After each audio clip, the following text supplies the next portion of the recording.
आतंकियों ने पहलगाम में मारे गए टूरिस्ट के परिवार को ये तो कह दिया कि जाकर मोदी को बता देना, लेकिन वो मोदी का दिया साल 2016 का सबक भूल गए थे।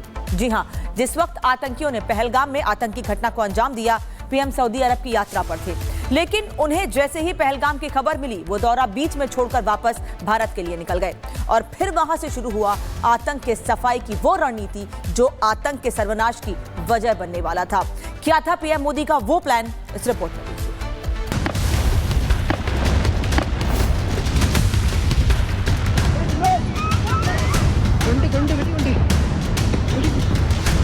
22 अप्रैल को पहलगाम में जिस वक्त आतंकी हमला हुआ, उस वक्त प्रधानमंत्री मोदी सऊदी अरब की राजकीय यात्रा पर थे। लेकिन जैसे ही उन्हें इस आतंकी हमले की खबर मिली, उन्होंने फौरन अपना दौरा बीच में ही खत्म कर दिया।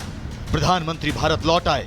पहलगाम आतंकी हमले ने पीएम मोदी का गुस्सा इस कदर भड़का दिया कि उन्होंने विमान में ही ठान लिया कि अब आतंक का समूल नाश ही इस बीमारी का परमानेंट इलाज है। इसीलिए मोदी जैसे ही दिल्ली एयरपोर्ट पर उतरे, उन्होंने सबसे पहले एनएसए अजीत डोभाल से एयरपोर्ट पर पहलगाम आतंकी हमले की रिपोर्ट ली और आतंक के सर्वनाश का खाका रचना शुरू कर दिया। और मोदी के इस मिशन की शुरुआत आतंकिस्तान पर उस स्ट्राइक से हुई जिससे आतंकिस्तान की पीठ पर भारत के पंजे का निशान उभर आया। पीएम मोदी ने पहलगाम आतंकी हमले के लिए जिम्मेदार आतंकिस्तान को सबक सिखाने के लिए शुरुआत कूटनीति से की। शुरुआती किलेबंदी के जरिए पहले पाकिस्तान के खिलाफ हर तरफ मोर्चेबंदी की। जमीन से लेकर आसमान और समंदर तक पाकिस्तान को अपने बहुपाश में कसा और फिर शुरुआत की उस मिशन की जिसका दर्द पहलगाम आतंकी हमले के 1 महीने बाद आज भी पाकिस्तान भुगत रहा है। और सबसे बड़ी बात यह कि पीएम मोदी ने स्ट्राइक से पहले ही दुश्मन और उनके हमदर्दों को अपना सख्त तेवर दिखा दिया था।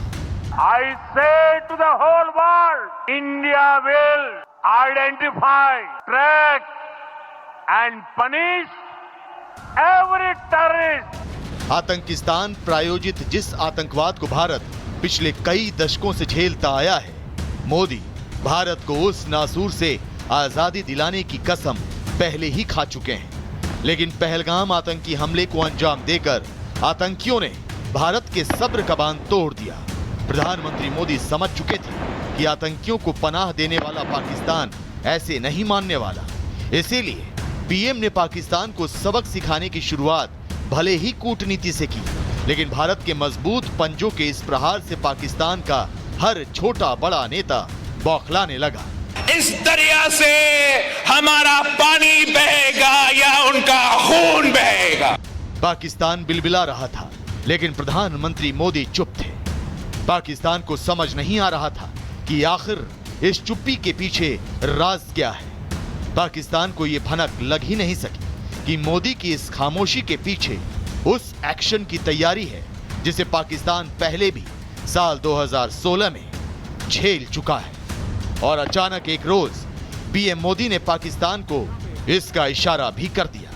मोदी ने कह दिया कि पहलगाम आतंकी हमलों को अंजाम देने वाले आतंकियों को भारत चुपचाप नहीं सहेगा। भारत आतंकियों को कल्पना से परे जवाब देगा। इस हमले की साजिश रचने वालों को उनकी कल्पना से भी बड़ी सजा मिलेगी। प्रधानमंत्री मोदी के इस बयान को सुनते ही पाकिस्तान में हलचल तेज हो गई। पाकिस्तान का आतंकी जनरल मुल्ला मुनीर और उसकी सेना में खलबली मच गई। पाकिस्तानी सेना की मूवमेंट तेज हो गई।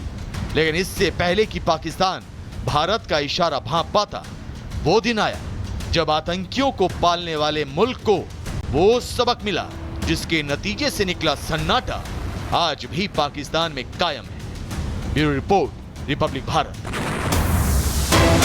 बड़ी खबर, कश्मीर में ओजीडब्ल्यू के खिलाफ बड़ा अभियान जारी है। पहलगाम हमले के बाद में 3600 ओजीडब्ल्यू गिरफ्तार किए गए हैं। आतंकियों को हथियार पहुंचाते थे ये ओजीडब्ल्यू, आतंकियों को खुफिया जानकारियां भी देते थे। लश्कर और जैश के हैंडलर के संपर्क में भी थे ओजीडब्ल्यू।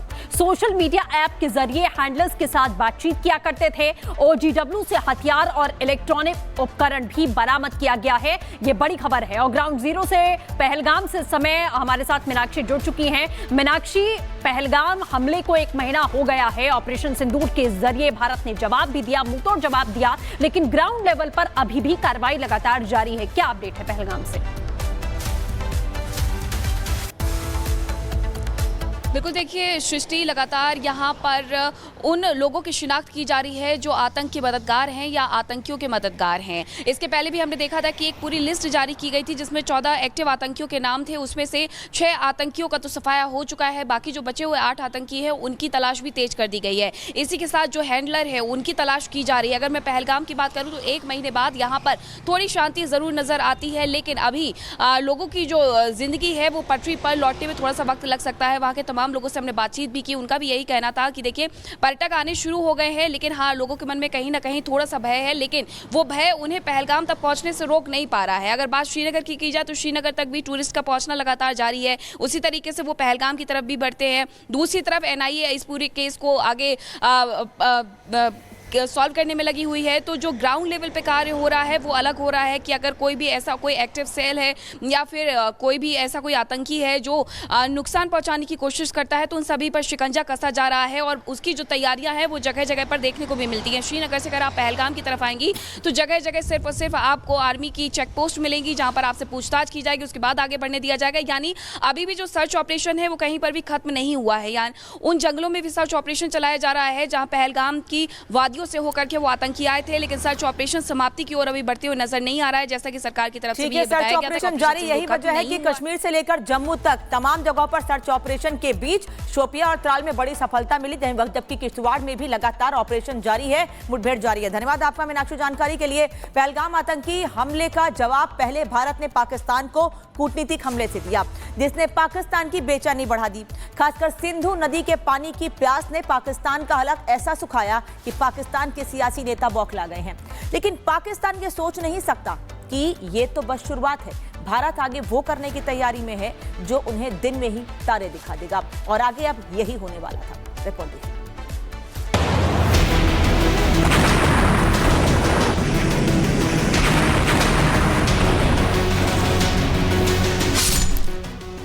प्यासे को पानी और हर भूखे को रोटी चाहिए, लेकिन आतंकिस्तान इकलौता ऐसा मुल्क है जिसकी भूख गोलियों और बारूदी धमाकों से मिटती है,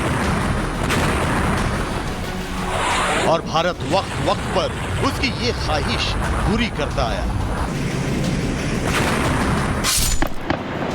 पहलगाम आतंकी हमले के बाद भी भारत ने पाकिस्तान के साथ वही किया। भारत ने पहले पाकिस्तान पर कूटनीतिक स्ट्राइक की, फिर पीएम मोदी आगे की रणनीति बनाने में जुट गए। इसीलिए जब सिंधु के पानी की प्यास में पाकिस्तानी नेता तड़प रहे थे, शहबाज के मंत्री भारत को परमाणु हमले की धमकियां दे रहे थे, तब भी प्रधानमंत्री नरेंद्र मोदी चुप रहे, क्योंकि वो मन बना चुके थे कि अब पाकिस्तान की गीदड़ भभकियों का जवाब बातों से नहीं, बारूद से देने का वक्त आ गया है। मोदी की नसों में लहू नहीं, गरम सिंदूर बह रहा है।